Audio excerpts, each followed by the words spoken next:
गईले फागुन महीनावा सुन मेरी सखिया रे, भोला की शादी की कर ले तैयारिया सुन मेरी सखिया रे,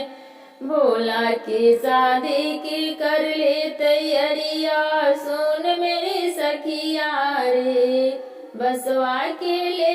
डलियावा चल फुलवरिया रे, बसवा के ले डलियावा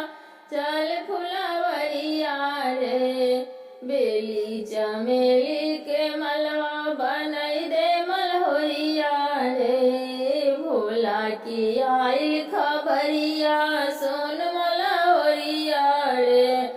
भोला की आइल खबरिया सुन मलहोरिया रे, फुलवा से मंदिर सजाई दे सुन मलहोरिया रे, गौरा माता की आइल खबरिया सुन मलहोरिया रे, गौरा माता की आइल खबरिया सुन मलहोरिया रे,